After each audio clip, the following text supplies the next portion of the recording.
Okay, hello everyone, welcome to another episode.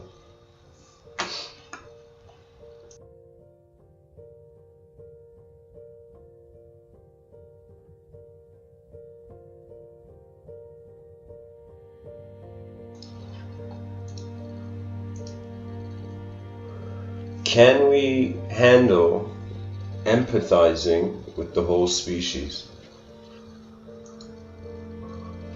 And in the subtitle I've written is collective empathy individually processable. Is it even processable by an individual? Now this isn't a big concern now at our point in evolution, I would consider. Right now we are at the emergence phase.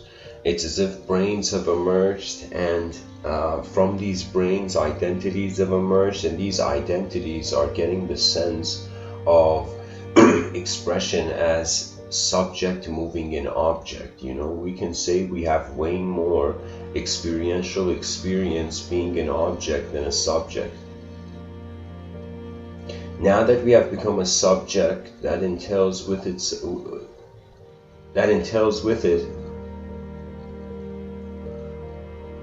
its own behavior, its own energetic destination.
I mean, honestly, an object is moving as a subject. The subject is defining the object's intelligence. Anytime the attention goes on to the object, we notice how existence is being. Anytime the attention goes to the subject, it's a movement in existence. We could have this view that we are neither an object or a subject, we are a point of attention, a beam of attention. When this beam of attention is on an object, it is a certain range of movement. When this attention is on the subject, it's a different range, it's a faster. I would say when I wonder about my objective existence compared to my subjective experience, even right now as I'm speaking, the objective existence is kind of stationary. It's moving slower than the mind. If the body was changing faster than the mind was, in some sense we would not know that we have bodies.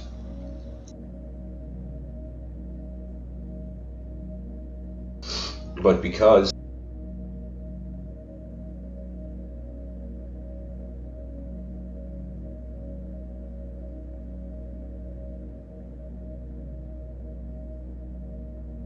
it seems that the mind's effect, what the mind is doing is projecting a sort of observer of itself. That observer seems to be changing slower than the body, just to I'm just trying to say, like, the mind moves faster than the body. When the mind moves faster than the body, there could be multiple bodies. When the mind moves slower than the body, nothing exists. When a human being sits down in meditation or mysticism, mystical practices where the person's attention goes to stillness and silence, you know, this is a way of completely letting it's like the mind slowing down. Yeah. The mind is trying to catch up to the speed of the body. If the mind catches up to the speed of the body, the mind would be inseparable from the body. This is why, again, through stillness and silence, there is non-dualism. Non-dualism doesn't mean life, doesn't mean truth of life. It's the truth of the body of life, I would say.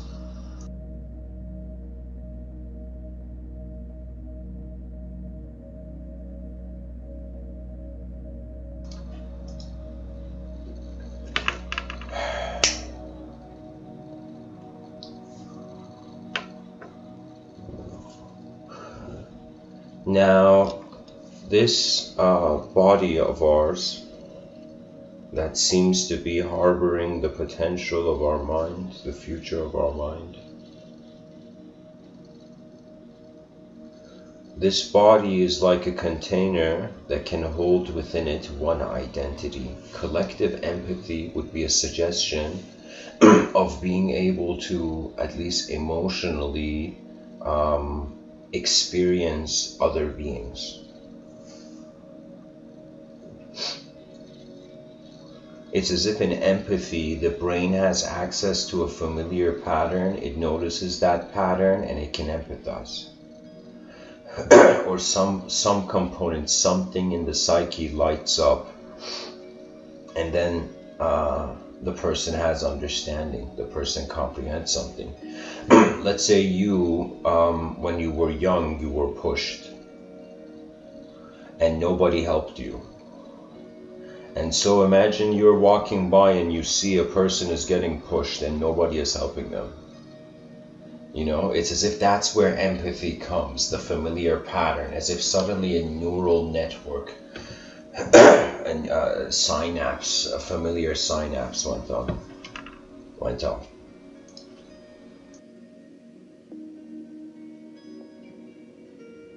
So, if empathy has to do with familiarity, to try to attempt to empathize with the species would mean to try to see yourself as the species.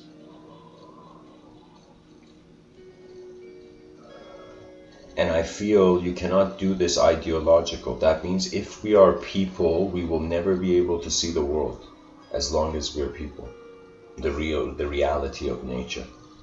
A person is a conditional projection of a phase of a natural event.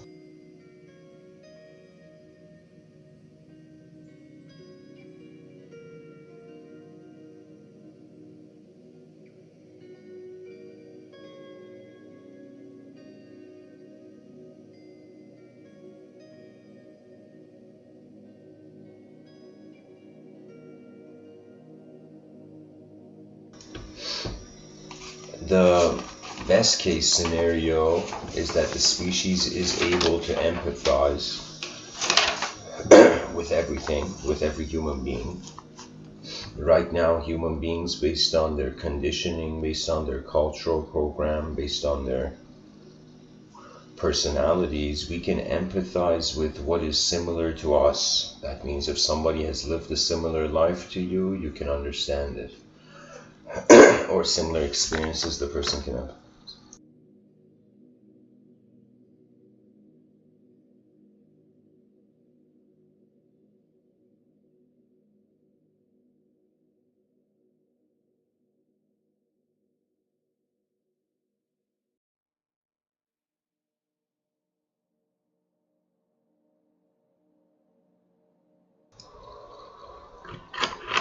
Let's say right now we go into the future in our inner realms and we try to fathom what collective empathy would be like. That means a human being, like right now I'm experiencing the emotions of one human being, myself. But if I was to walk around and start feeling the emotions of a species, that means all the different types of human beings there are, you know?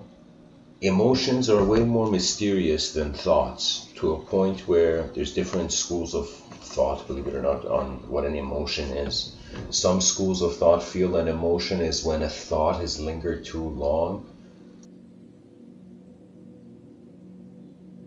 or it's the mutation of an attention attached to where it's looking, something like that.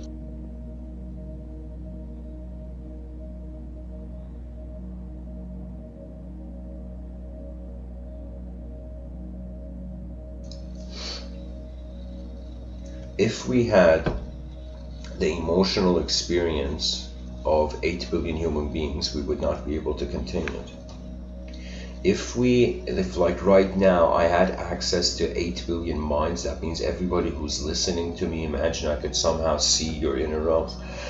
If I could, it would be uncontainable. I can't contain the self. Our self is based on experiences. Experiences are events. These events sculpt or program personality and identity.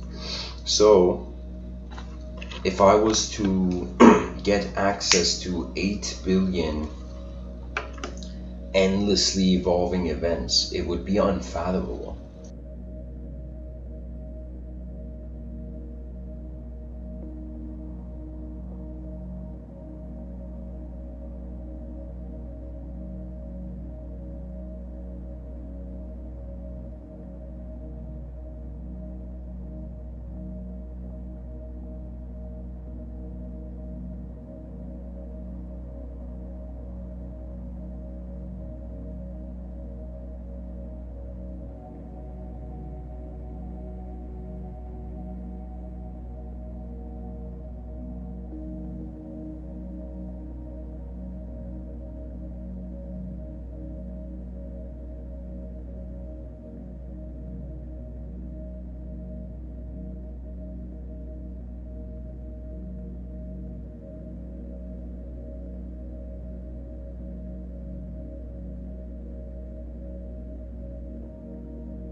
If our experiences in our life make us unique, to be able to have empathy, it would just reduce the value of the individual. It will nullify the need for personality.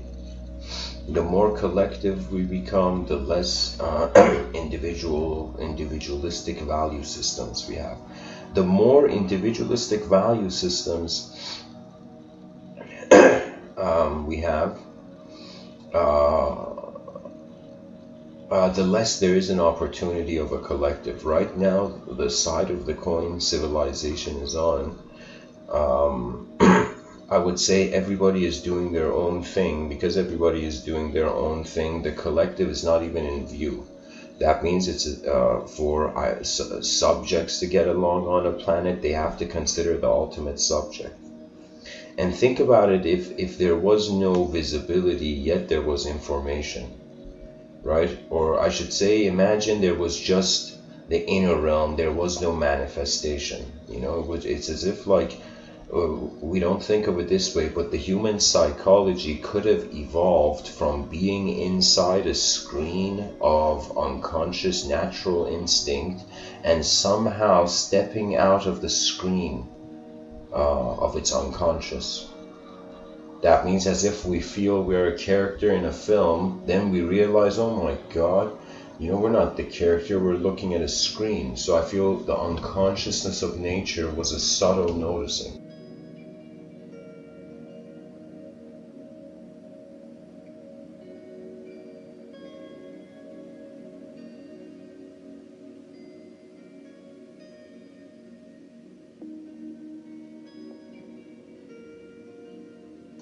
I feel if we have individualism and we attempt to empathize with the whole species or our universal sector, impossible. It would destroy the container. It's like getting a plastic cup and putting it underneath like a heavy giant waterfall. The water will not only fill the cup, it will take the cup with it, right? So if we had access to that collective empathy, or think of it this way as an oceanic mind, right? You would no longer be an individual. So we have to create a middle state. We have to, that means if the traditional duality is individual, collective, individuals work together, become collective, you know. We have to, or a collective breaks apart and becomes individuals. So this is where we have to create somewhere in the middle, and we got to create a river state. We got to literally create a new word here. Something in between the individual, in between the collective, and is similar to the imagery of a river.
Sorry guys, this was on mute. I don't know how long though.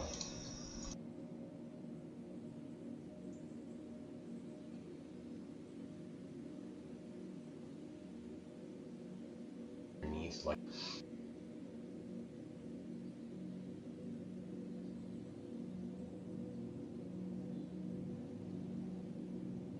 or a collective breaks apart and becomes individual.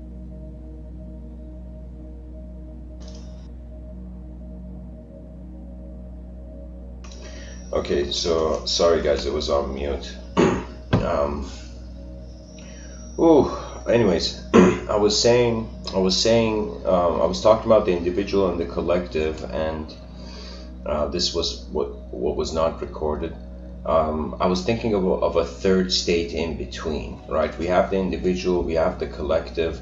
Either the collective breaks up into individuals, either individuals collectivize. But if we compare it to the relationship of a drop and an ocean, in between the drop going to the ocean, there's the journey. So we can say an ocean is like a giant drop. So the evolution of a small drop into becoming the ocean requires the experience of riverhood, riverism.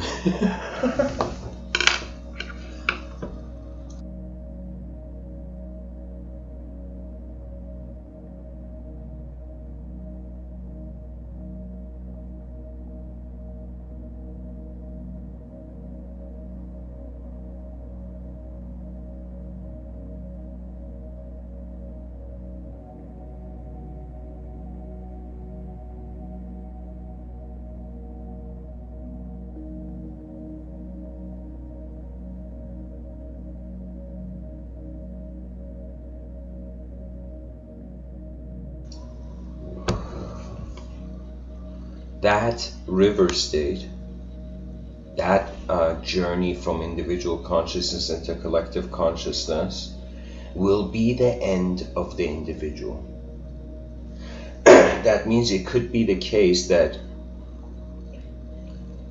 the moment we experience something beyond individualism, we have no other choice than to journey to the ultimate collectivity.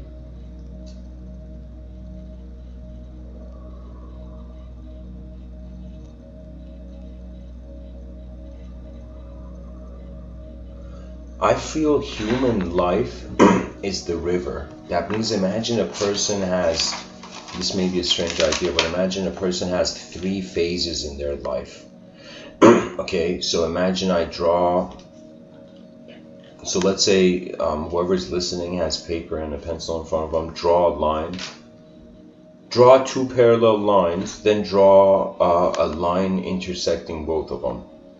So draw an H or two crosses connecting from the top.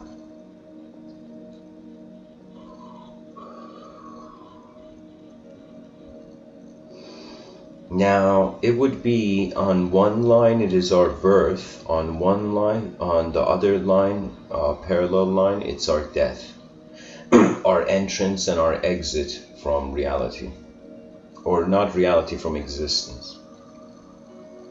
So before our life, before our birth, there are mysteries there.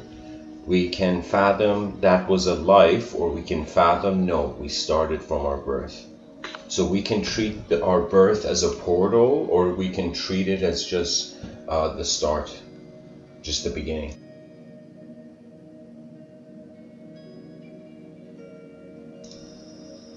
So one life is the life before life. One life is the life during life, and one life is the life after life.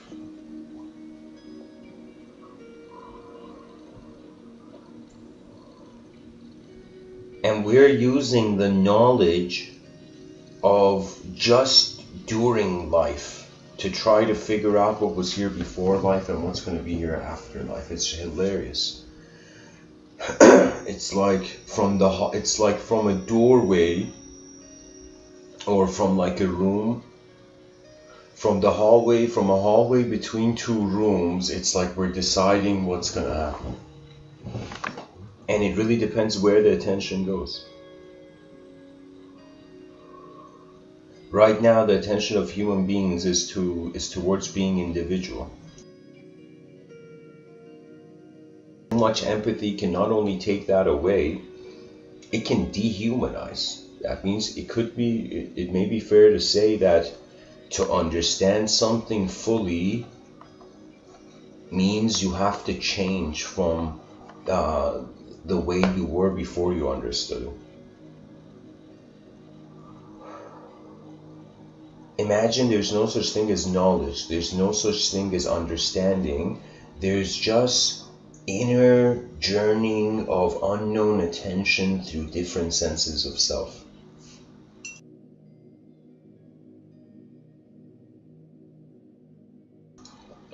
In this world of ours, people take their profession seriously. And let's say you study mathematics and you say you're a mathematician.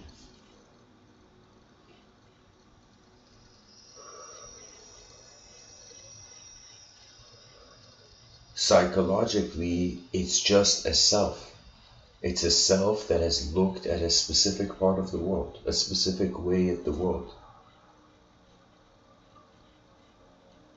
The educational system is being treated like the statue of a god. That is terrible. We are living in a time where if there was a box, rather than people opening the box to see what's in it, people are just accepting. That means imagine all of life is like a box, and this is like a gift, okay? Now human beings are born, and very few human beings have dared to open this box. Most human beings, they are born, they look at the box and they're like, who has time to open this box? This random box that's here, this mysterious moment. And some human beings, they come and say, our ancestors opened the box and they said you gotta worship the box like this. So some people, rather than opening the box, rather than making the heart of the universe the source of their mystery. We have so many people worshipping the box. Some people say the box doesn't exist. And only the mystic, just the mystical, the eyes of the mystic. The eyes of the mystic don't belong to an individual. They're kind of like the same as the winds of nature.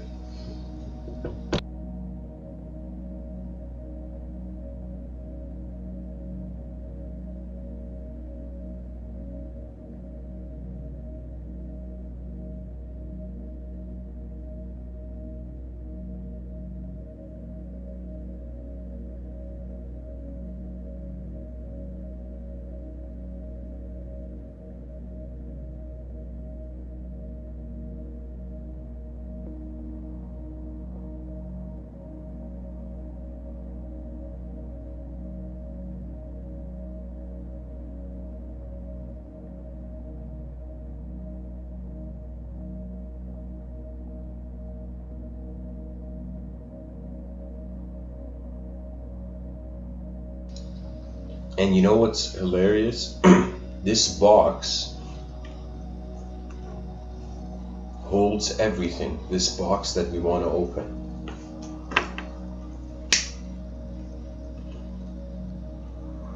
And I don't know how many people know this, but if you take a capital letter Y and you connect it with right angles, you get a cube.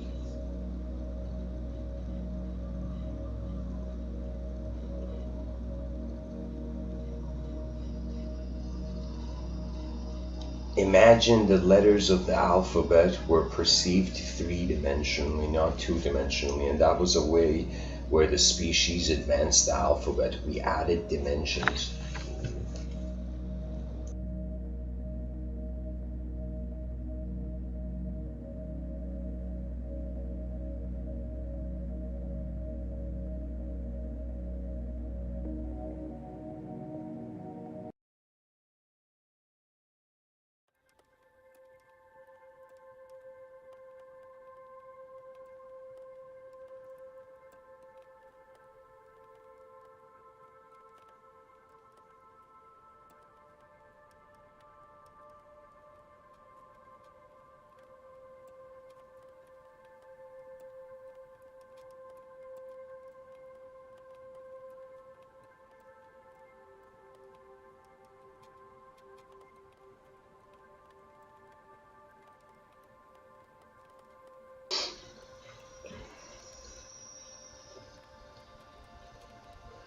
I feel we should have two approaches to not just only this question, can we handle empathizing with the whole species, but to the possibility that philosophers in the future generations have to fathom, they have to they have to discuss when the individual becomes collective, and what does that imply and mean for society. So if how is it?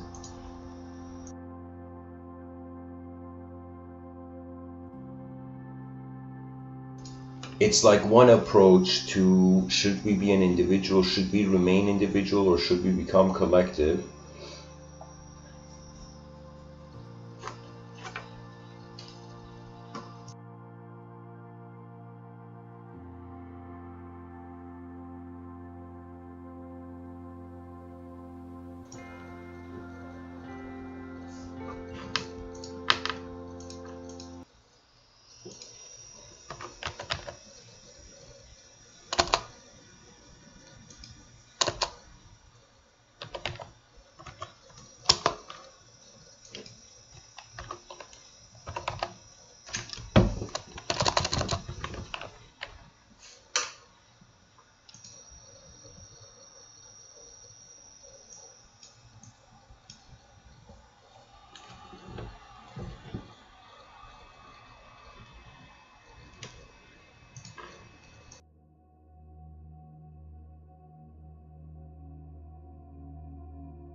What would we choose?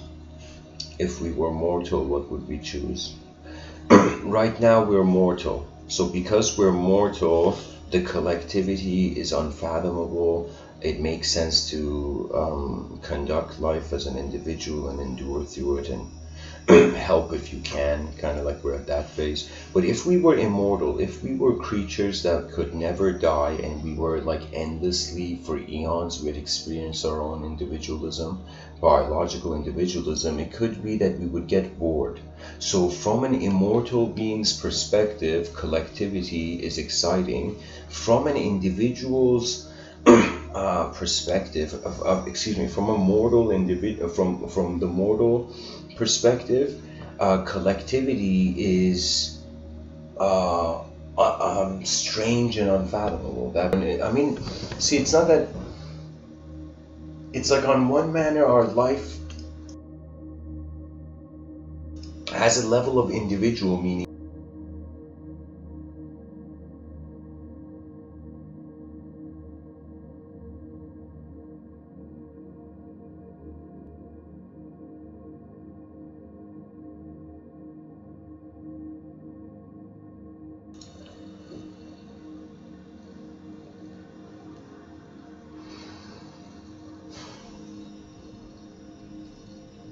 As a mortal, it's mysterious.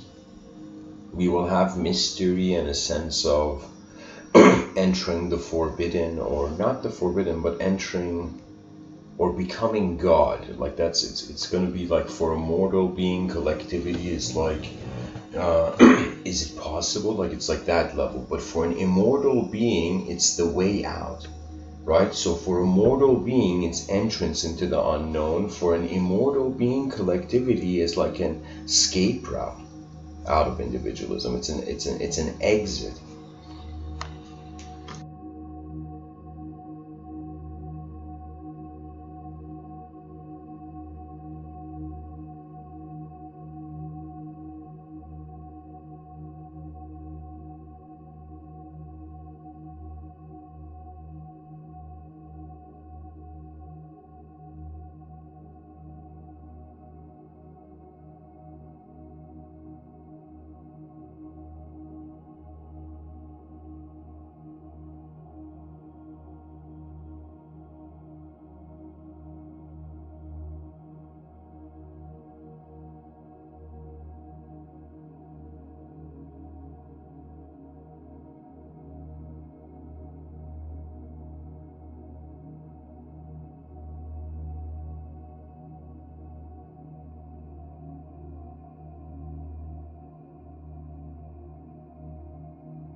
So, I don't know, just this point that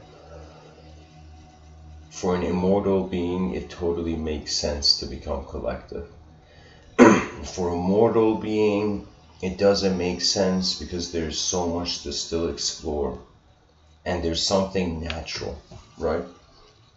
That means if we were immortal, mortality would be unnatural. Because we're mortal, immortality is unnatural.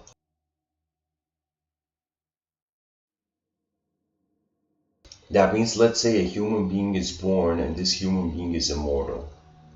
People don't understand how this human being doesn't die, right? And imagine this human being, it's as if every person on the planet's like, look at this person, he's so weird, he doesn't die.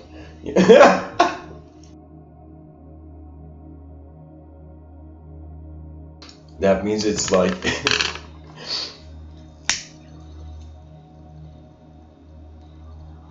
that's kind of like immortal problems, And that's the cool thing about the mind, it has to adjust.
one question I would say, if we were to empathize with the species and to ask, is what is the best outcome?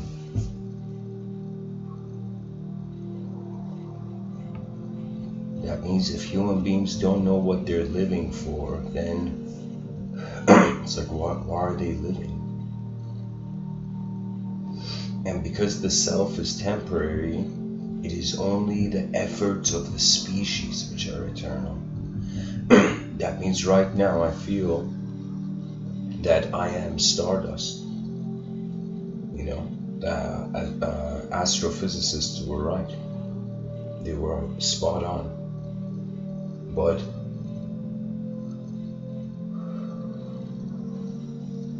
what the inner realm can do, that means we are stardust,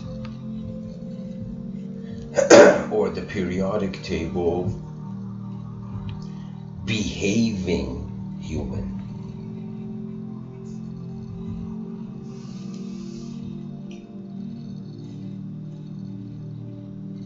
It's just astonishing. It's hard to just take in that right now who everybody is listening to, like it's elements. Like right now, I'm the human being is a complex system of cellular intelligence. Isn't it strange? That means I wonder why there is, like, if you think about it, imagine, I mean, this is a very meta idea, but imagine once we cut through the dirt, we found blood and we found muscle, and like the earth was, imagine if the earth was like a being.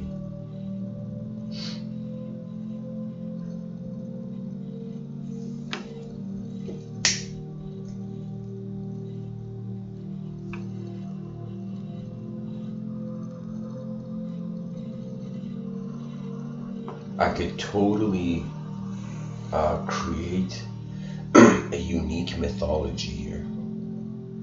Imagine there is this strange universe,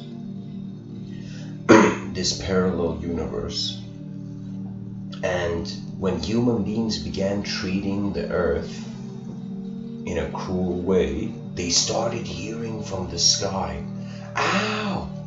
Ow!"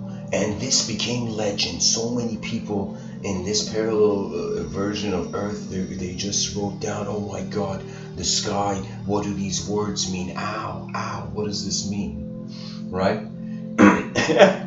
What does this divine sound mean? Ow, you know? And imagine through great mystical insight,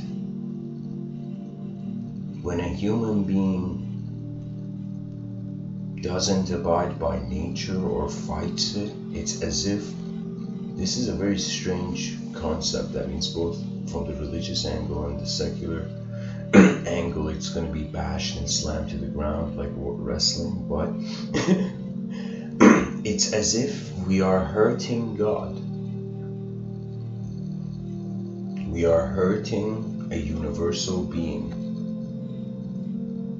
when we forget the universe and we see ourselves first.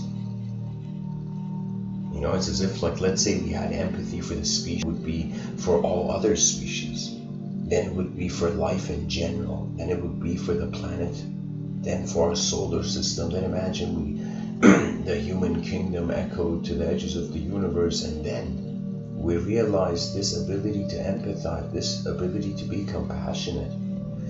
Because if you don't care for something, you don't tune into it. This is the reality. Even if you watch a TV show, you walk away, you know? Like you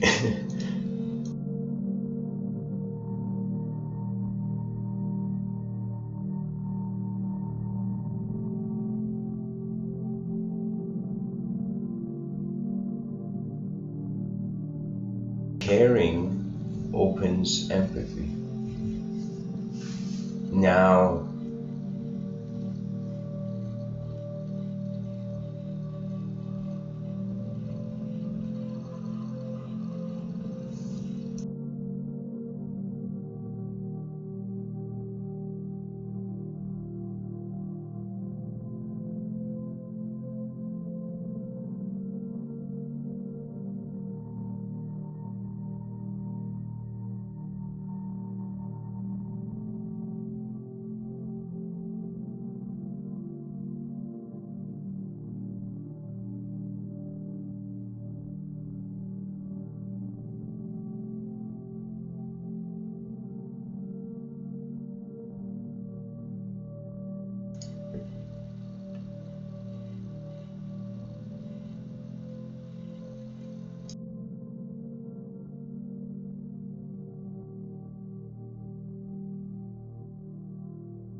It's honestly like Pokemon. And language is catching us. Language is the Pokeball. We're like Pokemon. We catch ourselves in the Pokeball. And we also evolve. And it doesn't matter what phase of evolution. It doesn't matter if we're looking at, you know, like the caveman or like a future human AI hybrid or something. It's as if all of it can be turned into language. How remarkable. That's the power of words. That's the power of language. It doesn't matter what is shown. It's just there to be painted. And we are energy communicating. And what is communication? Like why is the concept even there? Like what is there, right? And aside from the outer realms, it's expression. That means it's like there could be philosophies in the future that don't even see communication. They just see everything as expression, and controlled expression is communication.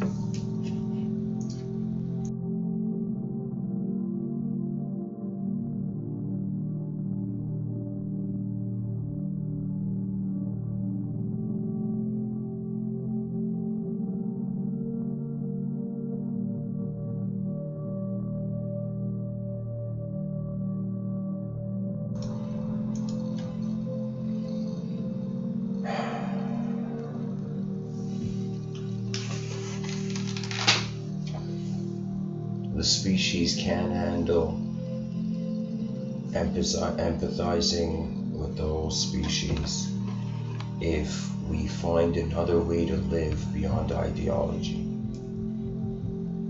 And really what that would be as if we are living in beauty as an additional dimension added to everything, but not beauty as in just you know, fluffy. Beauty as in immaculate design, incredible design.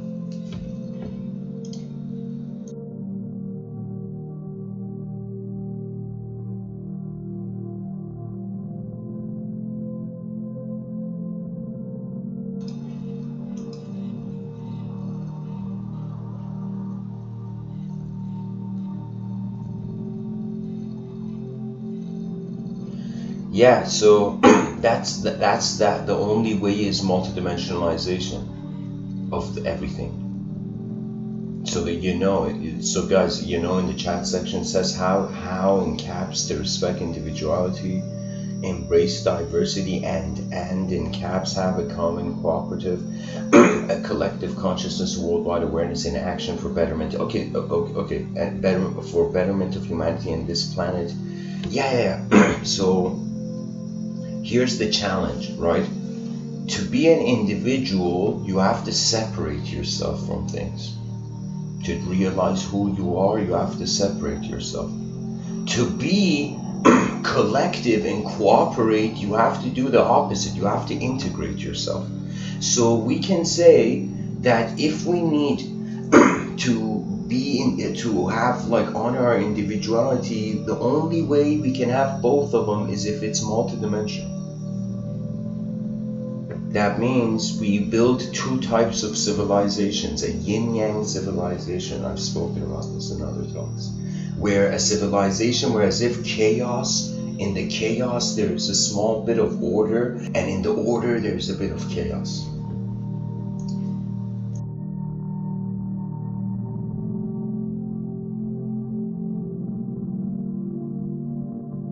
It would be a kind of civilization where, just like in nature, things come in pairs, right? Like this dualism is very obvious in nature. It's as if our civilization is alone. Imagine we need like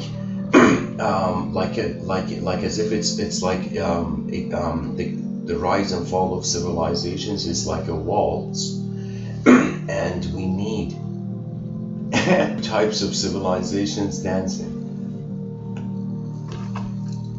We have one civilization right now, so that would mean, imagine right now we say we're all trying to be good people, but it's like there's corruption.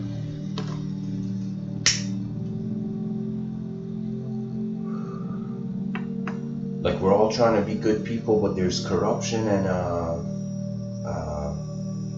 as if it's as if the power is ignorant, right? So it's as if ignorance, it's as if right now civilization is like rather than it's like sheep, it's like a sheep it's like a sheep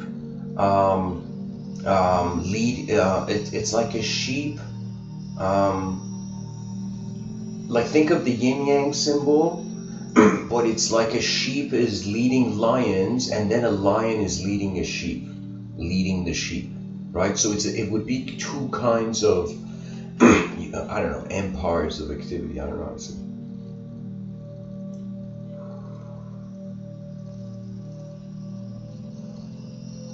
And cyberspace will allow us, cyberspace will give us the permission to see a prototype.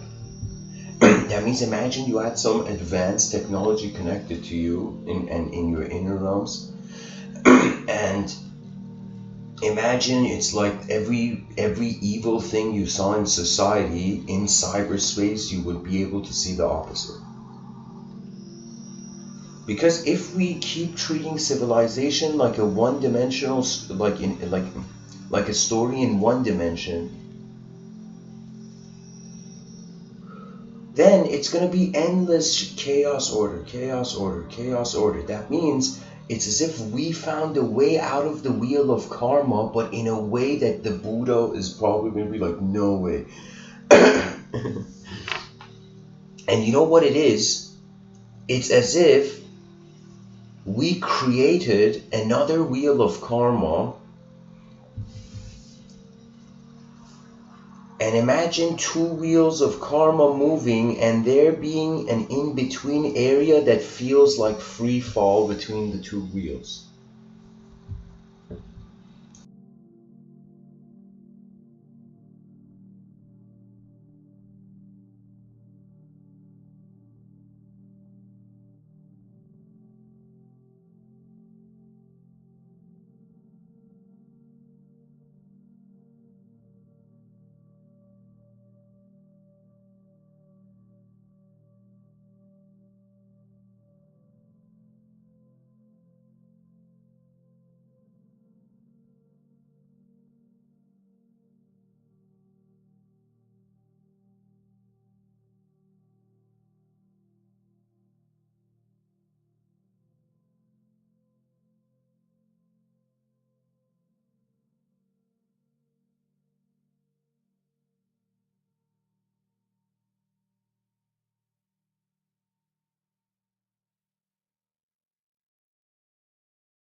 You know what's funny? We can speak about a karma, the concept of karma, but for someone who hasn't been born yet, what's their karma? That means for the unborn, there is no karma.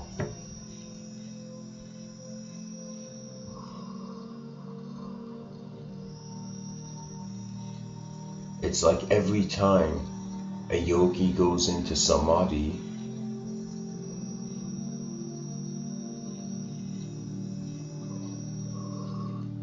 the lords of karma laugh.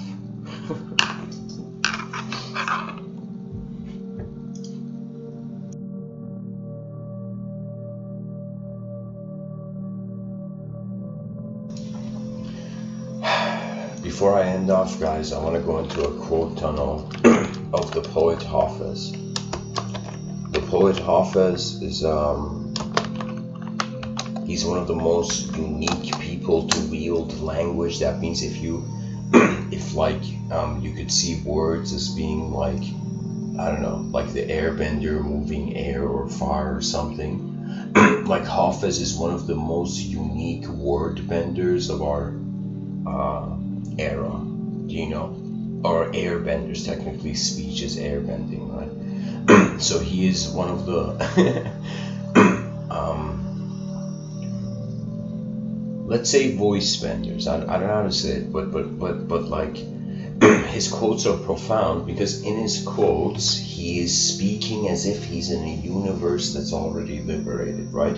That's what a lot of Sufi wisdom holds. They're as if they had noticed that there's an underlying love behind everything, where in this love there is no mistakes. So it's as if certain mystical schools of thought, they were like, what do we do in a world where we don't know anything? It's like, find that which is alive, and that which it is the essence of love, not ideological love, not conditional love. You know, not a love because there's something there to love, but a love that is nature itself.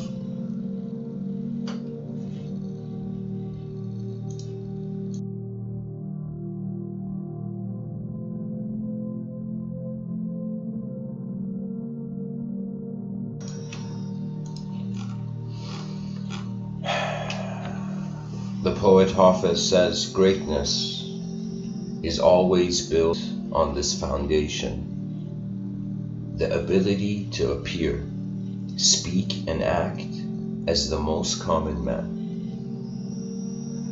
Hafez says, how seek the way which leadeth to our wishes? By renouncing our wishes. The crown of excellence is renunciation. And it's not, I would say, I know why he's saying that, because when he says the crown of excellence is renunciation, because excellence is advancement, it's going forth.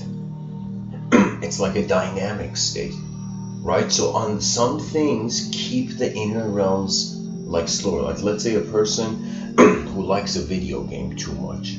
Okay, if a person likes a video game too much, it's like as if their whole attention is in that, like their inner realm is stuck on that event, right? So unless they renounce that video game, where that kind of mini universe their attention has got caught in, it's as if they, you know, and so the excellence always does, you know, let's say that.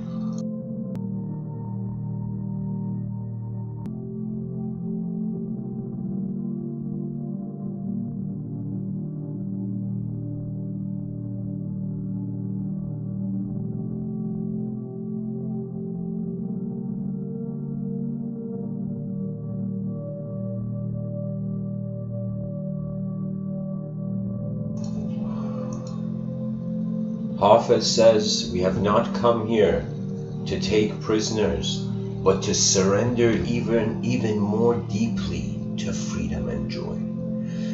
And check this out, it's not surrendering like your pride, your ego, it's surrendering more deeply to freedom and joy, right? Those are words that are getting close towards the ultimate.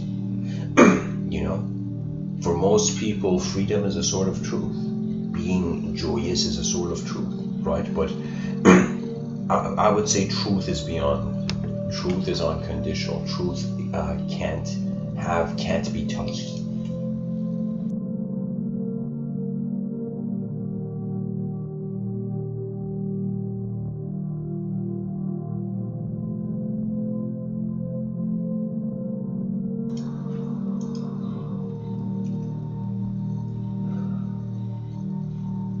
The poet Hafez says, now is the time to understand that all your ideas of right and wrong were just a child's training wheels to be laid aside when you finally live with veracity and love.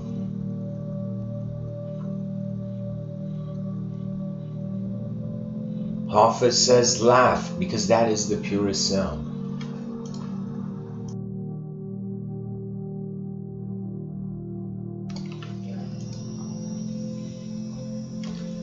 I would say the purest sound is Om.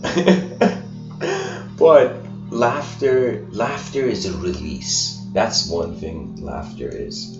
It's like when your soul when your soul levitates it's easy for the person to laugh. You know?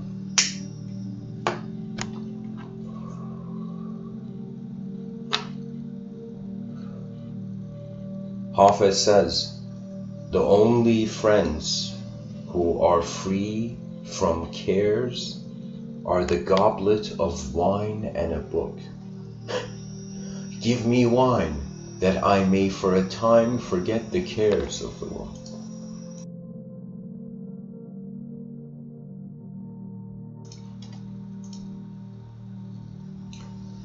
Hafez says, love is simply creation's greatest joy. Hafez says, run, my dear, from anything that may not strengthen your precious budding wings. Run like hell, my dear, from anyone likely to put a sharp knife into the sacred, tender vision of your beautiful heart. Hafez says, that means like, don't let people talk smack, you know.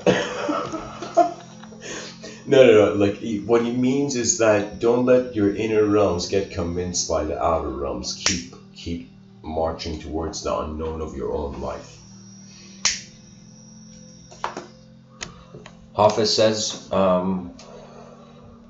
remember, for just 1 minute of the day, it would be best to try looking upon yourself more as God does, for she knows your true royal nature.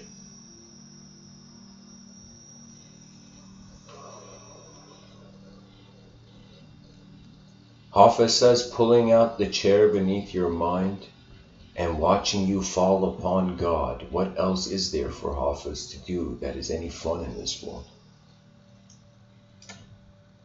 Because the observable realm is just cyclical. It's just display. You know, it's as if like the whole universe is showing off to the consciousness. You know, it's as if like the soul is like an eternal being and it's like a universe is showing off how temporary it is, you know?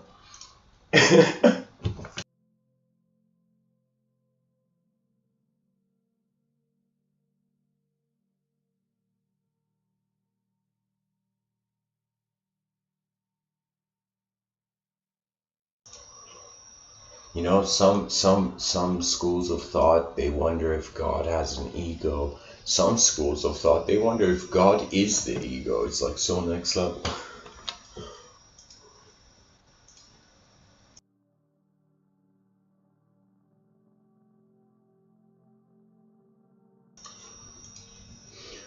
Hafez says, grieve not, because thou understand not life's mystery. Behind the veil is concealed many a delight. That means it's like there's bliss in waiting. Yeah, because this universe, it's been around so long. It's like it has to have gotten some things, right? You know?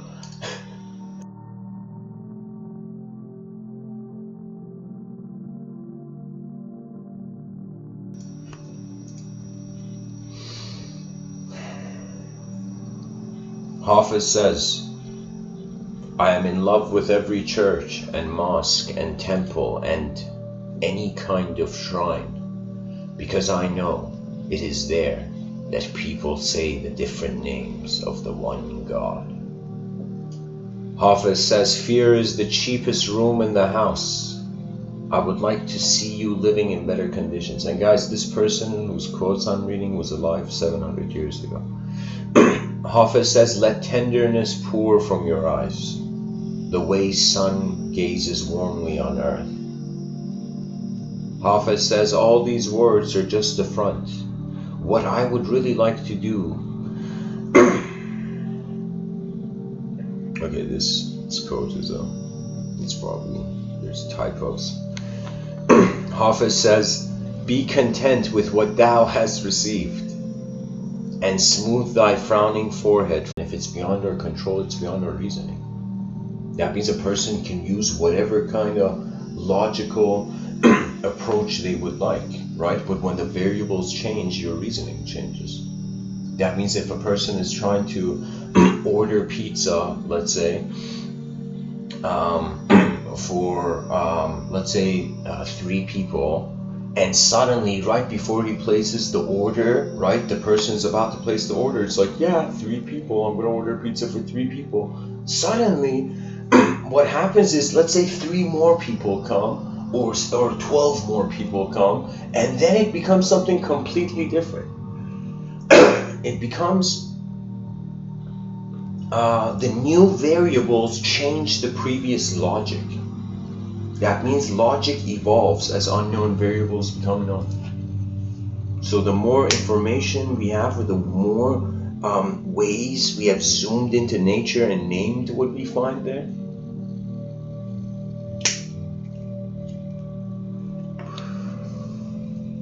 when the species doesn't fear the unknown, that's the first victory of the species.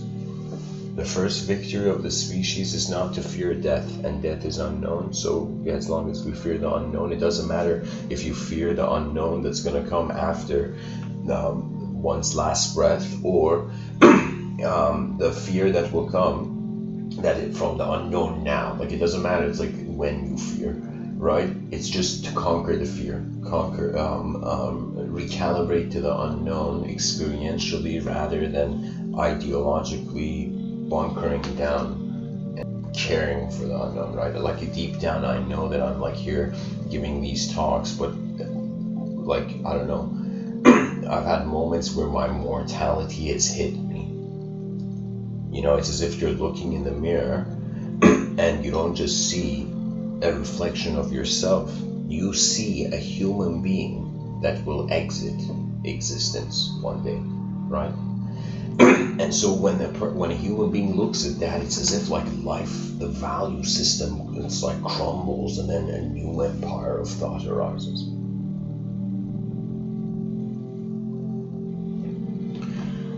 Because attention, if it is eternal, we're pilots to add it until then, just timeless pilots.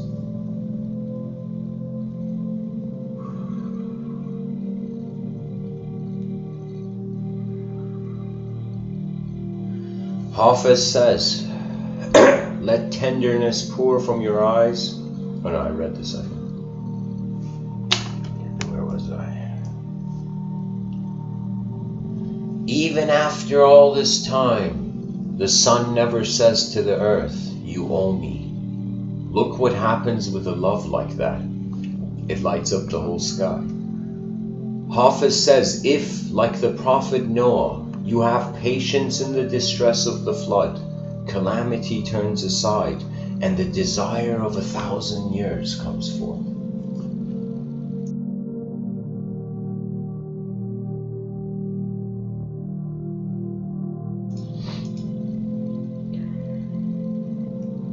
Hafez says your love should never be offered to the mouth of a stranger, only to someone who has the valor and daring to cut pieces of their soul off with a knife, then weave them into a blanket to protect you. You know what this means? This means emotional connection can only happen if the inner child feels no hostility in the moment. Because we have the view trust is just a momentary thing, but trust is like layers of experience overlaid over one another, right?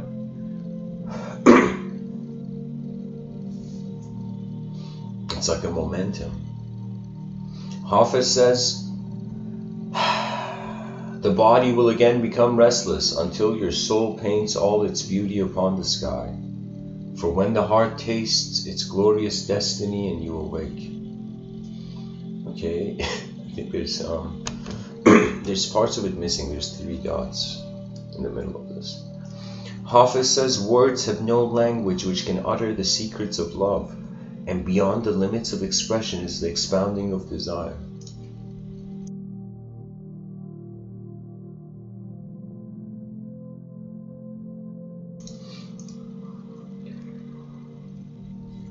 Hafez says, listen. This world is the lunatic sphere.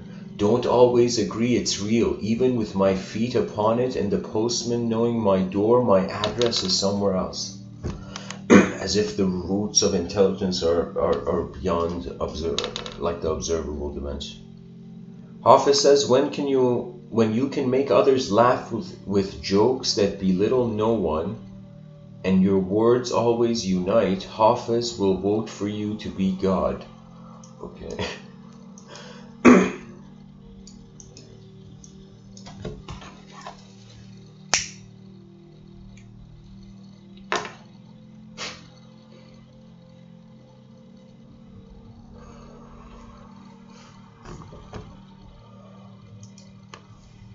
trying to figure out what this quote means. Why would Hafez vote for someone to be God?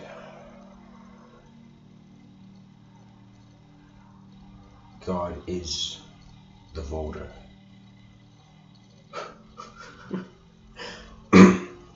This mysticism is out of control, guys. You know, hang in there. Hafez says there is an ambush everywhere from the army of accidents. Therefore, the rider of life runs with loosened reins. Hafez says this place where you are right now, God circled on a map for you. Hafez says only heart to heart can speak the bliss of mystic knowers. Hafez says, oh, you who are trying to learn the marvel of love through the copybook of reason, I'm very much afraid that you will never really see the point. Hafez says now is the time to know that all that you do is sacred. Now is the time for you to deeply compute the impossibility that there is anything but grace.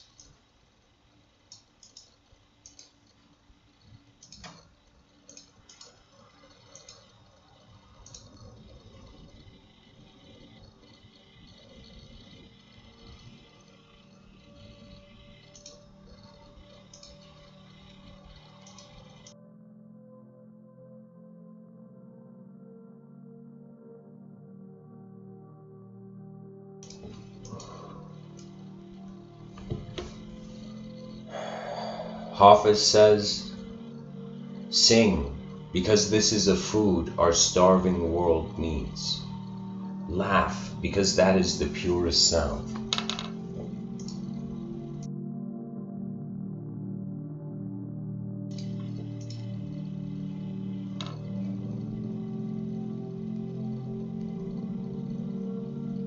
Hafez says the earth has disappeared beneath my feet. It fled from all my ecstasy. Now like a singing air creature I feel the roads keep opening. Hafez says I have 1,000 brilliant lies for the question how are you? I have 1,000 brilliant lies for the question what is God? If you think that the truth can be known from words, if you think that the sun and the ocean can pass through that tiny opening called the mouth, someone should start laughing. Someone should start wildly laughing now.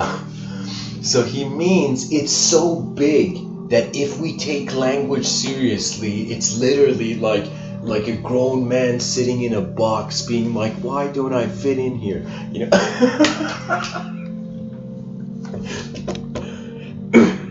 Oh man.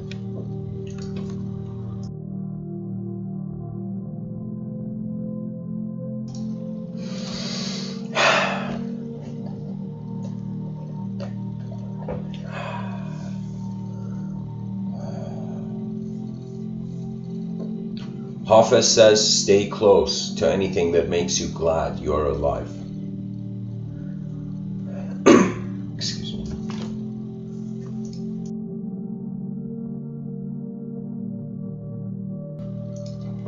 Hafez says, I once asked a bird, how is it that you fly in this gravity of darkness? She responded, love lifts me. Love lifts me. That's kind of like being like the universe, you know, knows what it's doing. Thank God, at least the universe knows what it's doing.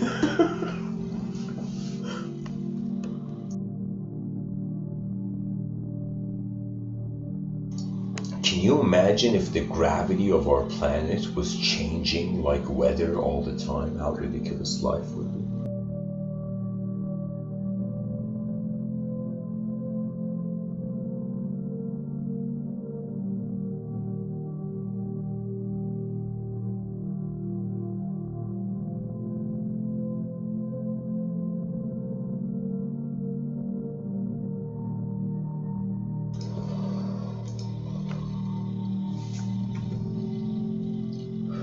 Hafez says learn to recognize the counterfeit coins that may buy you just a moment of pleasure, but then drag you for days like a broken man. behind the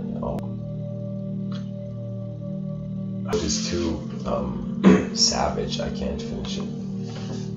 But I'll read the first part of it. He says, learn to recognize the counterfeit coins that may buy you just a moment of pleasure. That means think of it this way. We should think all moments have joy, but it's like they have different percentages of joy. So invest in moments where the joy is like real rather than artificial. Love is a type of joy that is real. You know?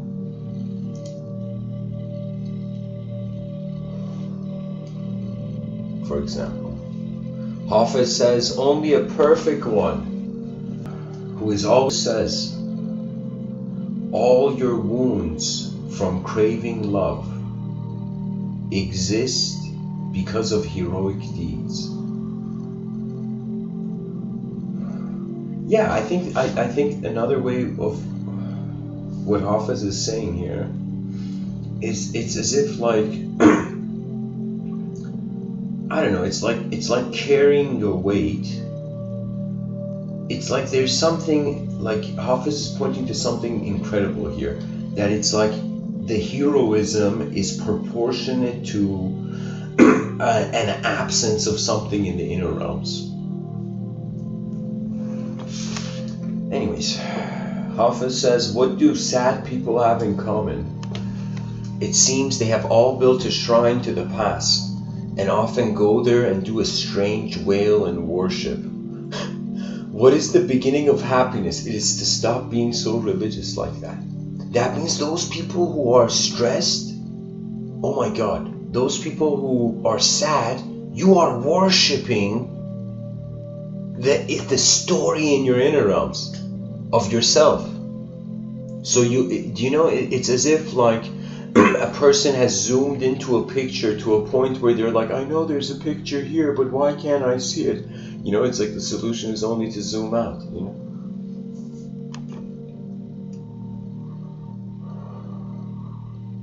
Some of my personal desires that I've been able to be victorious against, they were desires that my attention zoomed out of, you know.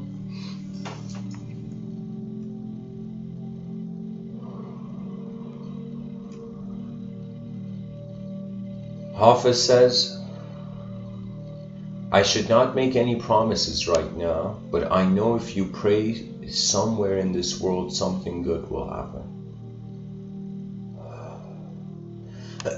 Hafez says, I know you have 100 complex cases against God in court, but never mind, let's just get out of this mess. Hafez says, there is no pleasure without a tincture of bitterness. Hafez says, be kind to your sleeping heart. Take it out into the vast fields of light and let it breathe. This, in our modern times, like taking your heart into the vast fields of light and letting it breathe, it just means experiencing trust. That means I think every person should try this out. One day, just trust the whole day. Whatever happens, trust the day. For one day, try it out and see what happens. From the beginning, whatever. If somebody comes and asks you for change, trust the moment. Give them the change. Do you know? Just one whole day, trust the whole moment and see what it's like. And one whole day, distrust the moment. Doubt everything. You know, and see what happens. And you'll notice a huge difference. Those people who trust the day, they move quicker. And if you can move quicker throughout the day, you live more lives in the day.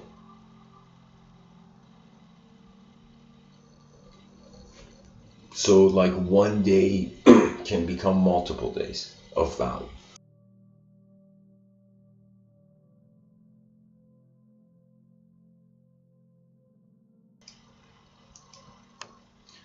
Hafez says, the lips of the one I love are my perpetual pleasure. Hafez says, the heart is a 1,000-stringed instrument that can only be tuned with love. Hafez says, if at last thou attain the desire of thy life. I think Hafez was friends with Shakespeare. Cast the world, abandon it. Ye abandon it. I don't know, this old English translation of this Persian work is like just a work of art on escape from my mouth. Because it is so plain to my soul that God has shouted yes, yes, yes to every luminous movement in existence. Hafez says, you yourself are your own obstacle. Rise above yourself. Hafez says, carry your heart through this world like a life-giving sun. S-U-N. So like,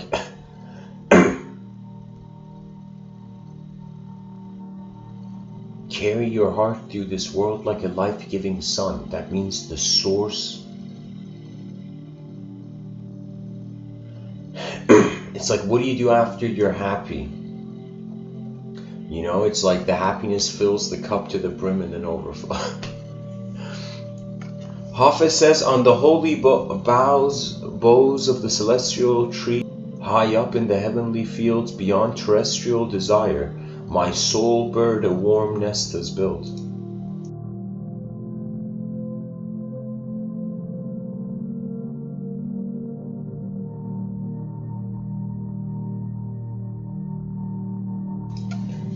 I feel this Hafez says on the holy boughs of the celestial tree, as if we are in a part of this tree, and this tree, or we are on the roots of it, imagine. He says, tree high up in the heavenly fields beyond terrestrial desire. That means beyond in divine form. My soul bird a warm nest is built.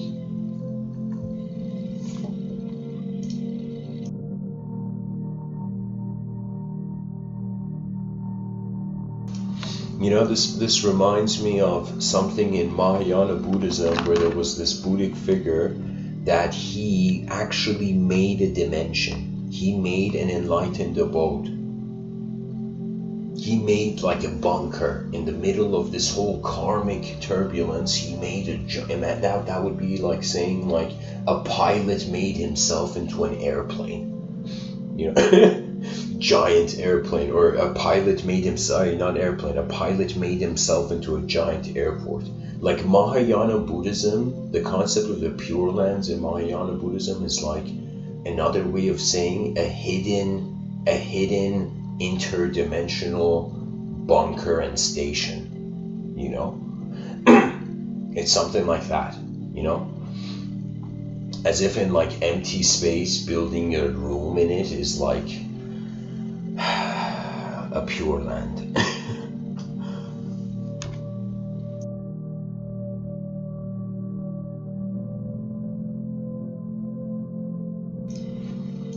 Hafez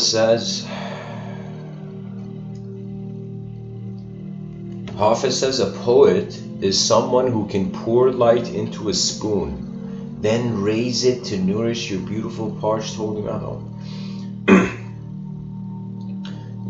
This like,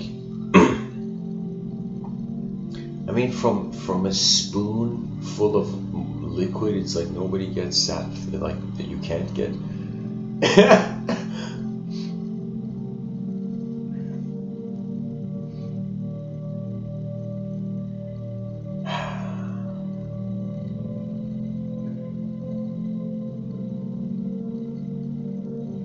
Anyways, I'm going to keep going with this. Hafez says, light will someday split you open. Hafez says, let's get loose with compassion. Let's drown in the delicious ambience of love. Hafez says, your heart and my heart are very, very old friends.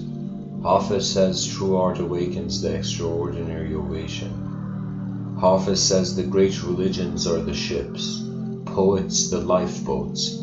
Every sane person I know has jumped overboard. Hafez says, plant a seed so your heart will grow. Hafez says, the world is a bride of surpassing beauty, but remember that this maiden is never bound to anyone.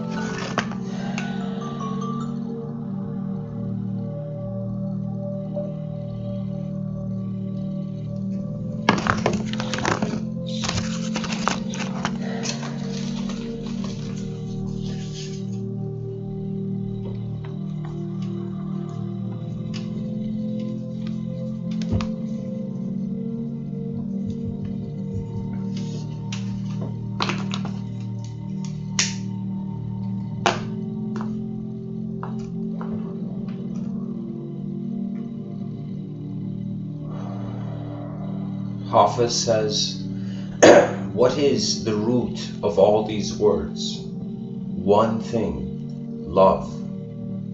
But a love so deep and sweet, it needed to express itself with scents, sounds, colors that never before existed. Hafez says time is a factory where everyone slaves away, earning enough love to break their own chains.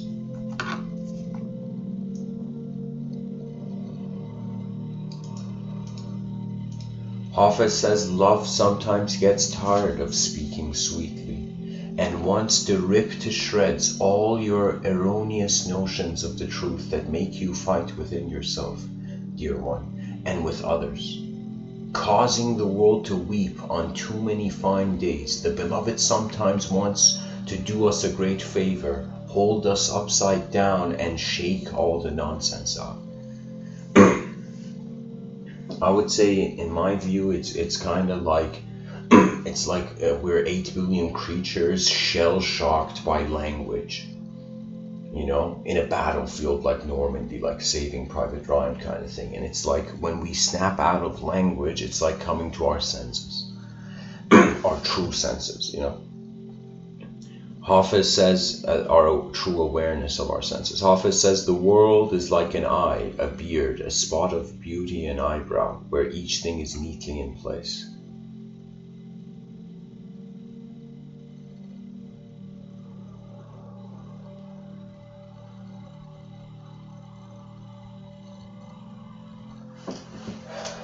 Hafez says, speak but little, and that little only when thy own purpose require it.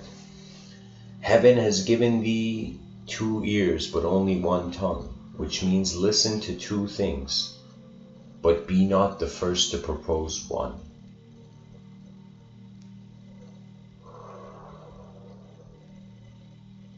Hafez says, do not surrender your grief so quickly. Let it cut more deeply. Let it ferment and season you as few human or divine ingredients can.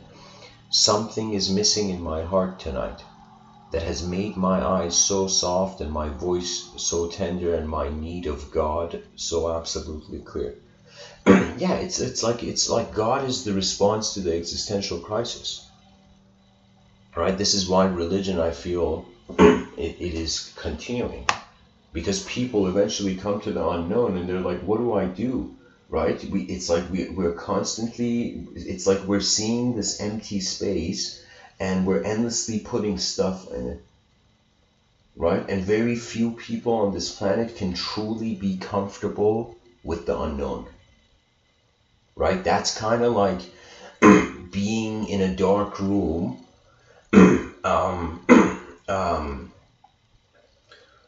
but it's the universe.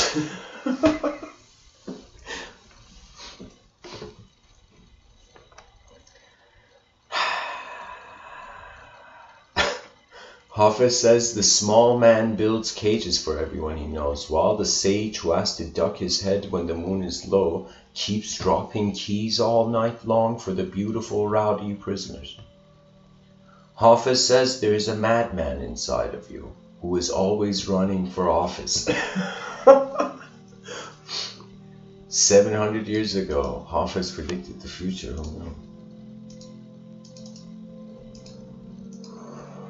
Who What he means is that the ego needs to do something to exist to itself. So people have to express themselves, or that sense of self, their being, evaporates. You know, either the drop has to go become part of a river to find meaning. And for the human being, that river is society, and an advanced society, which we are at the pioneering phase of. That means anybody right now listening to me, we're in the pre-advanced civilization phase. We can all be pioneers right now if we just care for the advanced civilization. You know, it's the pre-phase. It's the phase where we haven't seen. We've seen individual we've seen collective inefficiency. We've seen individual inefficiency. We've seen individual efficiency. We haven't seen collective efficiency. We haven't seen, like, that day has not been written in our history books when the species stopped using language to separate itself from its natural, it's like it's our destiny to look like each other and communicate to one another. You know, it's like, what are the chances, you know, we all look like each other skeletally, you know what I mean? So it's very obvious, the clues are right there, you know, that it's as if you see it in all species, you see it in nature. Like, the bee is not helping the ant. Like, you don't see bees helping the anthill, you know, or ants helping build the beehive, right? So our species, its work in nature is to interact with itself, but we haven't built a proper hive yet. We've made this kind of fragmented psyche of a civilization going on in regards to different nations with different cultural programs, and everybody's DNA is different, and it's kind of like where it's like kingdoms, you know, but we call them something else now.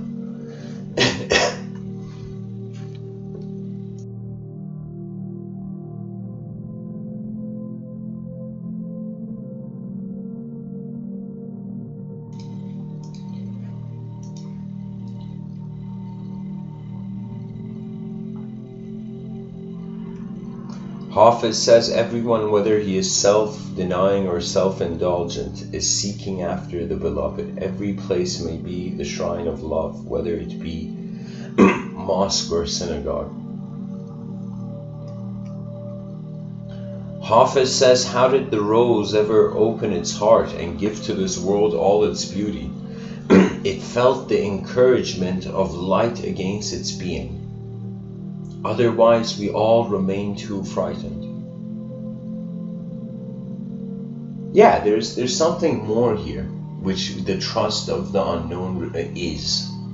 So it's like when you notice your presence, it's like your relationship with your energy before your energy is identifiable or shaped.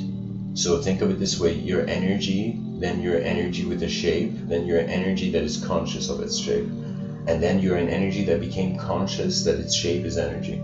So technically, energy is just realizing its energy, but through the human format, you know.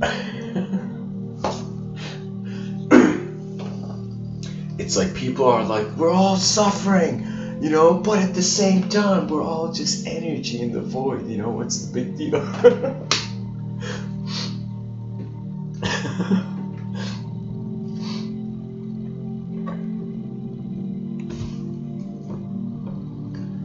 Hafez says, the sun will stand as your best man and whistle when you have found the courage to marry forgiveness, when you have found the courage to marry love.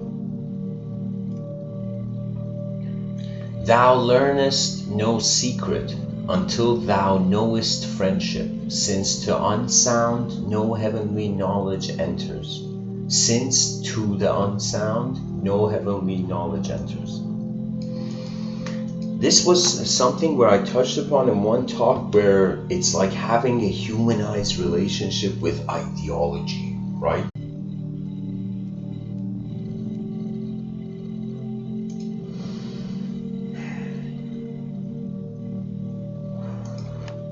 In Hagakure, the Book of the Samurai, written by Yamamoto Tsunetomo,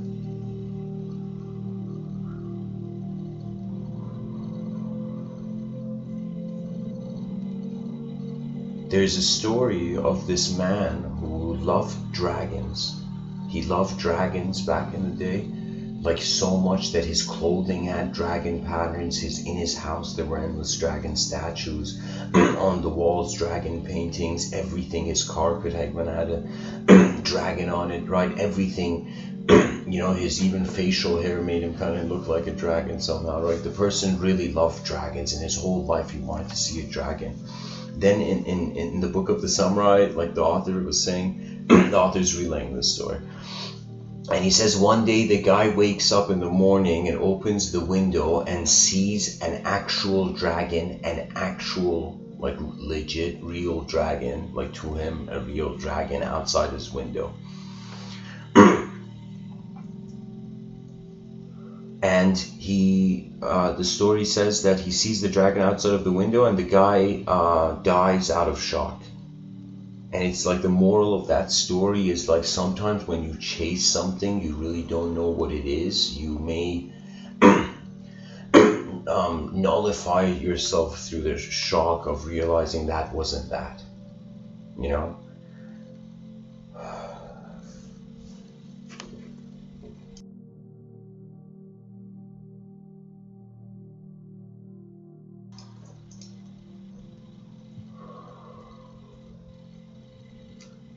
Hafez says, dear ones, be aware of the tiny gods frightened men create to bring an aesthetic relief to their sad days.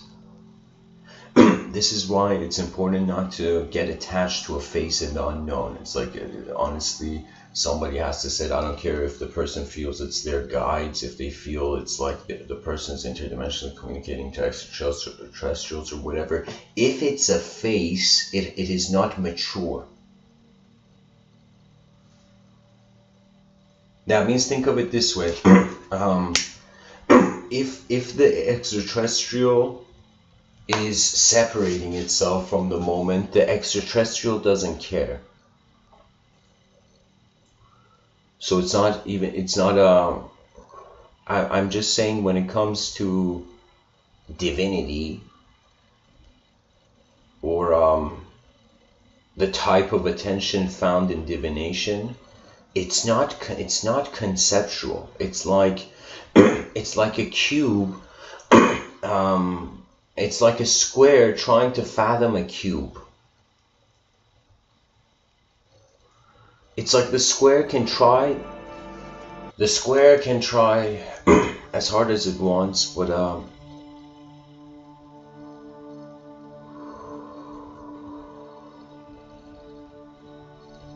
the cube is another deal. The cube holds dimensions the square can't fathom. But the interesting thing is, the square at least knows the cube is made of 5 other dimensions, 5 other planes. So emptiness is a way of taking a shortcut to the ultimate, which is ended, you know, and Zen masters took that approach.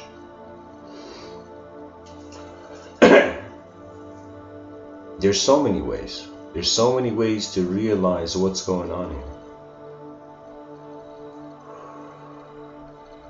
Hafez says, when all your desires are distilled, you will cast just 2 votes to love more and be happy.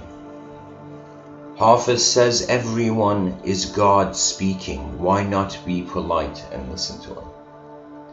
Hafez says, run, my dear, from anything that may not strengthen your precious budding wings. Hafez says, an awake heart is like a sky that pours light. Hafez says, now that all your worry has proved such an unlucrative business, why not find a better job? Hafez says, God and I have built an immense fire together. We keep each other happy and warm.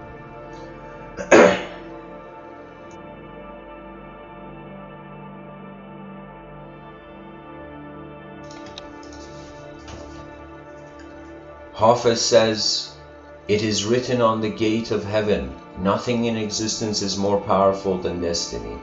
And destiny brought you here to this page, which is part of your ticket, as all things are, to return to God. Hafez says there are different wells within your heart, some fill with each good rain, others are far too deep for that. Hafez says what we speak becomes the house we live in. Hafez says, how do I listen to others?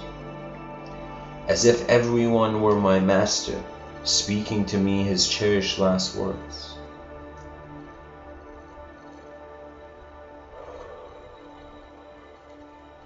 Hafez says, join me in the pure atmosphere of gratitude for life. Hafez says we are people who need to love, because love is the soul's life. Love is simply creation's greatest joy.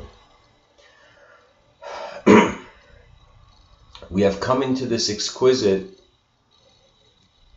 world to experience ever and ever more deeply our divine courage, freedom and light.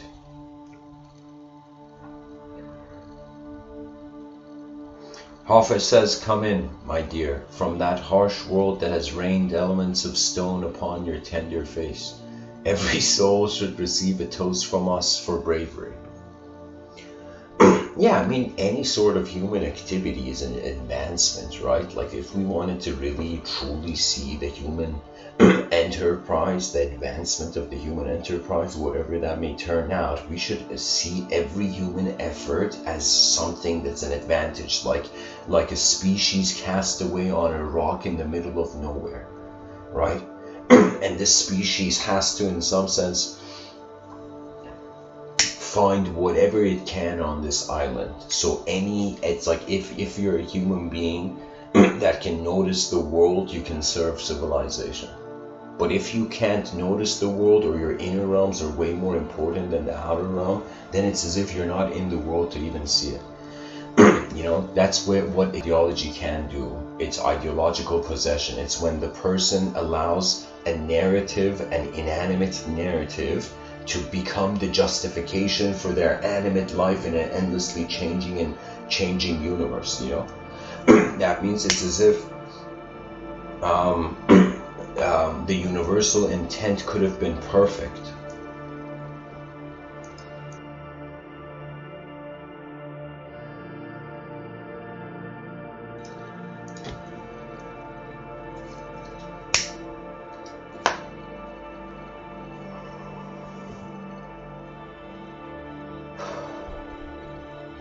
Hafez says it is not easy to stop thinking ill of others. Usually one must enter into a friendship with a person who has accomplished that great feat himself.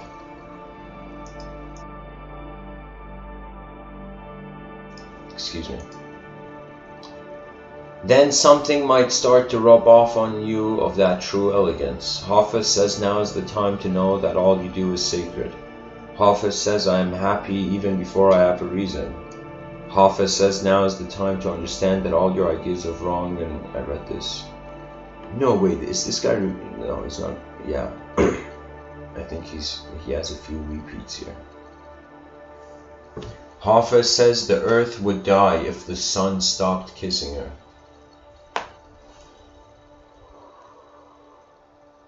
Hafez says when no one is looking, I swallow deserts and clouds and chew on mountains knowing they are sweet. Jesus Christ, when no one is looking, yeah. Yeah, this quote is it's like I can't translate it. Hafez says the earth, I read that.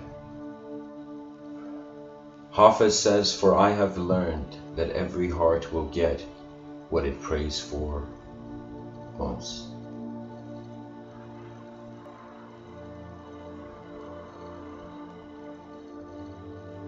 Hafez says every desire of your body is holy, every desire of your body is holy. Strange. That one's heavy. Hafez says your life within God's arms, your dance within God's arm is already perfect. Hafez says start seeing everything as God, but keep it a secret.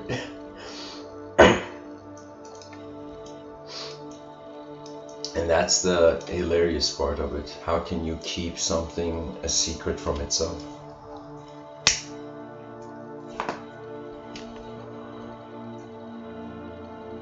Hafez says for a day, just for one day, talk about that which disturbs no one, and bring some peace into those beautiful eyes.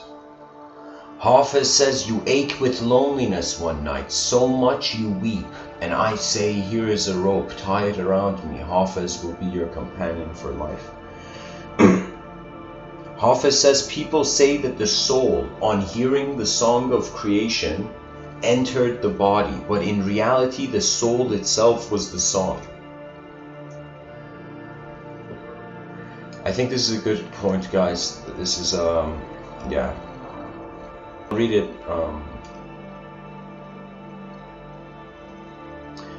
Hafez says, I long, excuse me.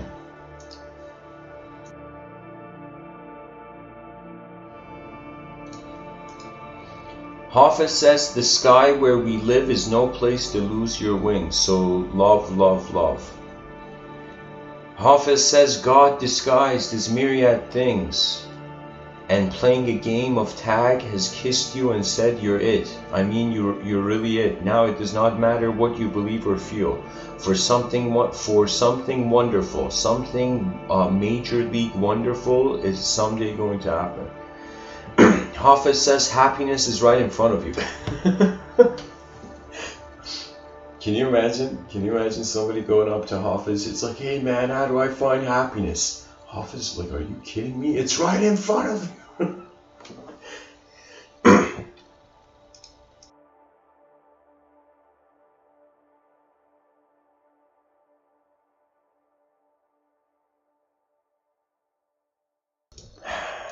Hafez says, I am a hole in a flute that the Christ's breath moves through. Listen to this music. Hafez says, you have actually waltzed with tremendous style, my sweet, oh my sweet crushed angel, oh my God.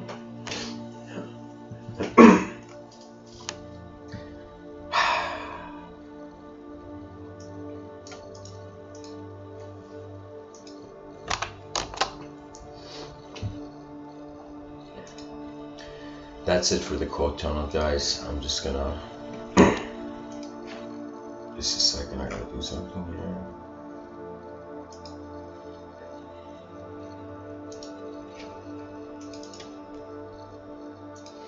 So that was like 100 quotes. So whoever endured through that, it's like, well done. Round of applause for yourself.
So,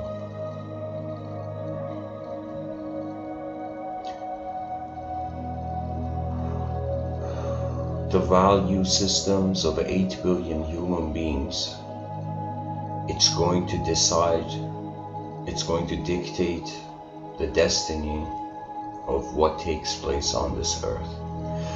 If the surface on the earth of the earth is a stage, we treat it as a spherical stage we're all on.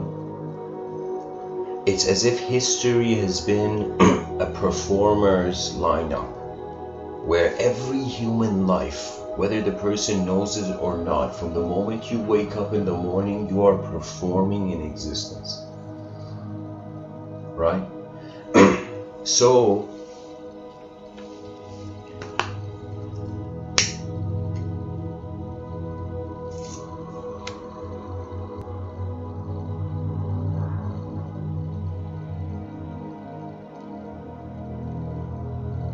as we wonder about how, like, as we have a value system, our performance in reality is it generates the value system. Oh my God, please tell me this is on mute. Okay, it's not.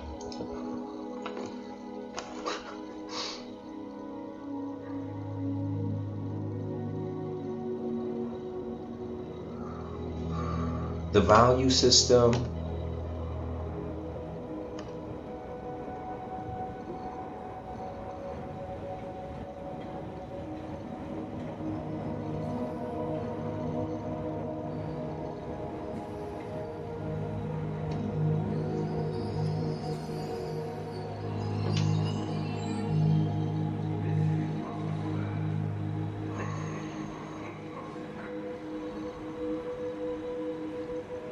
sorry guys, my attention's going elsewhere.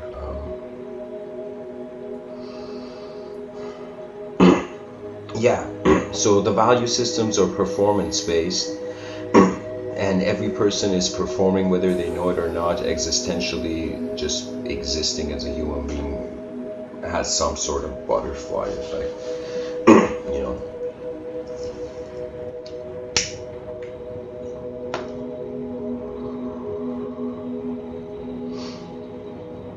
We have to wield our free will to just update how things happen for human eyes. Yeah. So we gotta, it's not enough to just have freedom. If you're a person who has a freedom of any sort, it's like, be grateful for it, then use it. Use that freedom. Because the idea is, whatever you have at the end of it, whatever it is, imagine suffering, whether it's suffering, whether it's joy, whether it's happiness, sorrow, whatever you have, imagine all of it is going to go away. Imagine your pockets will be empty when you enter the ethereal. Imagine. These are just, I'm not saying this is the case, I'm just saying it's like a species preparing for an ultimate wind that's gonna come and push the landscape for the individual, right? So we gotta use our free will to train ourselves in the to train and prepare ourselves for the unknown, but at the same time simultaneously implement a win-win strategy where, as we are training our free will to be content with the unknown and be able to endure through it unconditionally, while we're trying to do that on an individual level, we also have to have the individual serve. So it would kind of be like us trying to create enlightened activities. It's like build a society based on enlightened activity, right? So this science fiction novel I'm writing, in it I created this idea called the Enlightened Society. And the Enlightened Society came about when the first artist was chosen as a politician and as a president of a nation. And nations, rather than comparing their military strength, their economical strength, for the first time, nations began getting jealous of each other's beauty. That means as if the leader of the nation came and spent all the military budget to make the city and civilization beautiful. Like how in the Renaissance, the Medici family, for example, even though they were bankers and their motives were questionable in that sense, but they were so smart. They were smart to realize that because human beings are temporary, they deserve, like, that's true power. A power that makes others have less for it to have more is not powerful, is a fear-based power, right? It's a power that is afraid something is going to be taken away, right? Anytime a person does something insincerely, right, that fear is there. It's kind of like what I feel the lion feels. Like the lion has to hunt its prey, but the coyote or the hyena just had to use its consciousness, and its conscious engagement was like its intelligent knowing, right? But for the hyena, it didn't matter what it found.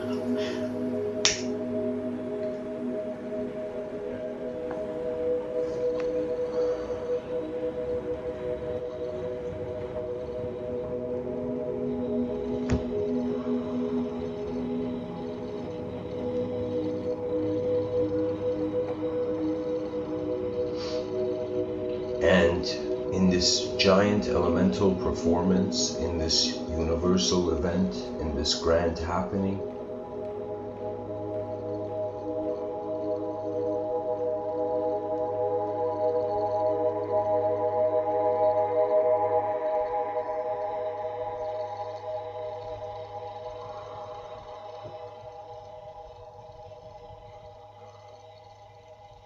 nature knows itself before we could not know it.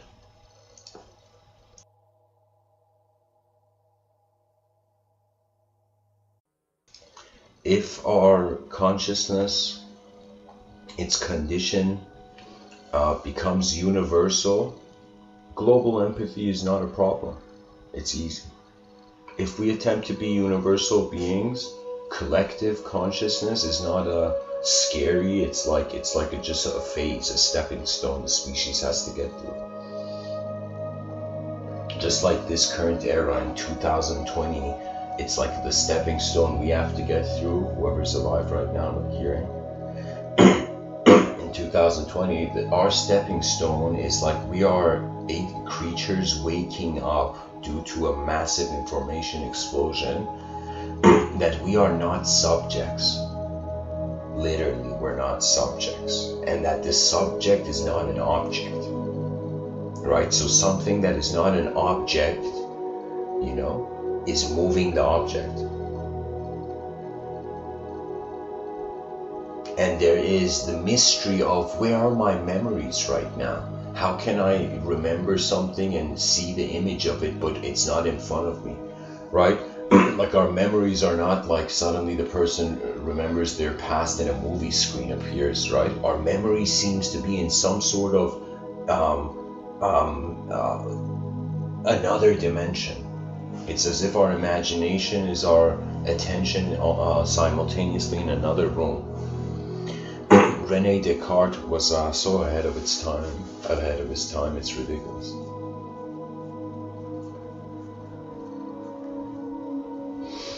So as the species wakes up from the linguistic simulation, the species will find an interest for the language threshold, to advance beyond the language threshold.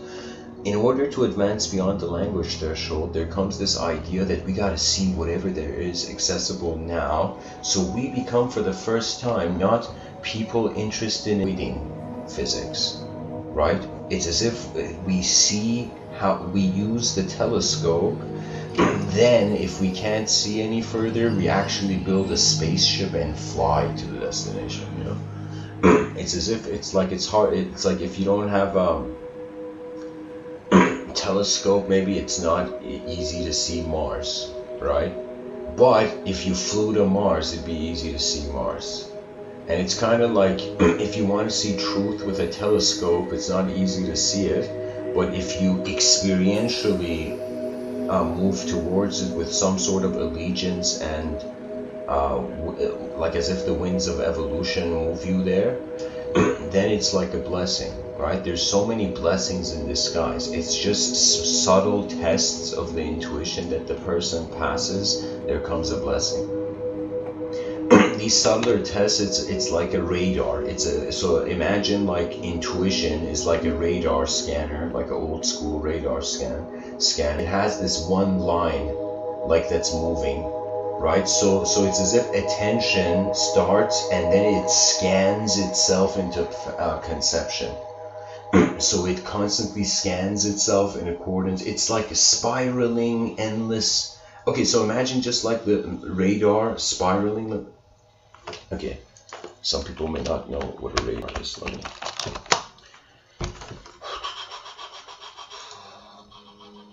There we go.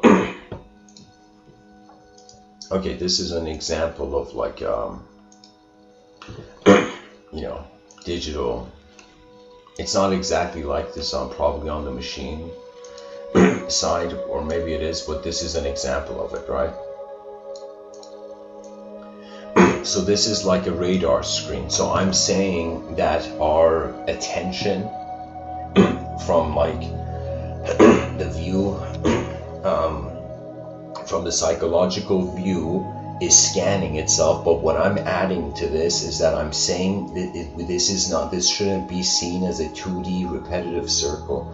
This should be seen as a spiral when it comes to how identity. So we are endlessly spiraling into different positions of the mind throughout the day, right?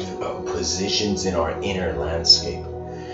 So that means it's like a person could be eating like a sandwich at a park, and like their friend sees them, hey, how you doing, right? So and let's say they were thinking about how incredible the sandwich was. They're like, oh my god, did this sandwich accidentally fall like from the clouds or like Mount Olympus or something, you know? Like the person's enjoying the sandwich, and suddenly the moment their name is called, that the attention that had looked at the sandwich and the sensations of the sandwich and had animated like, oh my god, Mount Olympus, suddenly by the person's name being called, the inner landscape changes. The person's attention goes to the inner landscape. A complete new radar scan, and like a new spiral, like an expanded spiral arises, right? Because honestly, this is kind of how I feel. Like when we just open our eyes, right? Our eyes are designed to be like a beam. Isn't that strange? Like our eyes are not like a chameleon. Like a chameleon has one eye on the right side of its face, right? Like the way our ears are, that's how a chameleon's eyes are, right? So a chameleon's nose is like our eyes. But chameleons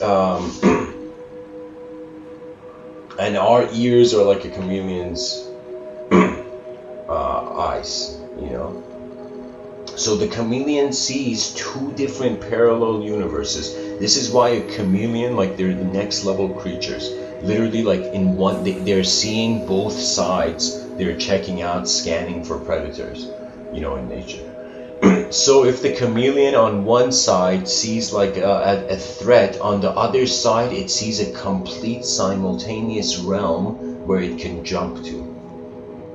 But our eye, so that's another unique mystery of, I would say, the human being. It's like our eyes are meant to be like two beams that become one beam.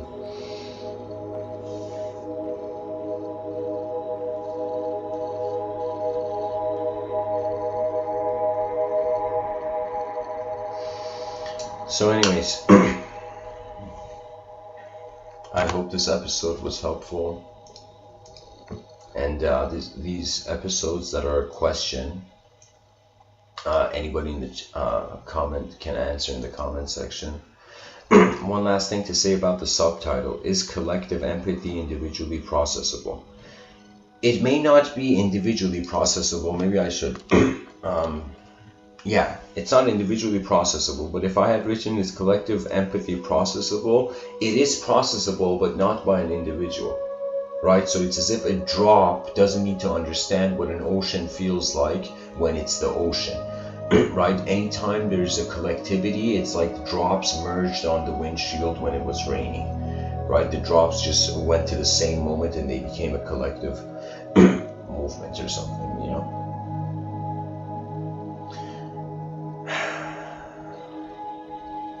And as Aristotle says, in all things of nature, there is something of the marvelous.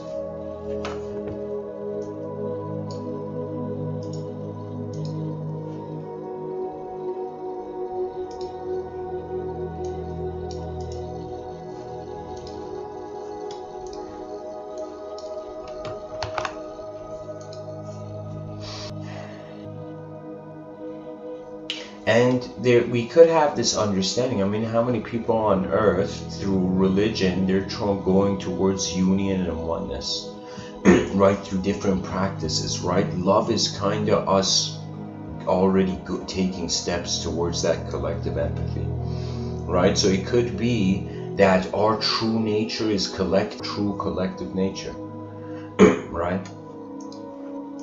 So it could be that we were never individuals, we were a collective being from the beginning, like a mirror that was shattered and suddenly pieces of the mirror came together and they realized they're one mirror. It could be something like that. Or it could be that we're just individuals, and if we want to handle, like if we want to go towards that collectivity, we have to build it. Like Elon,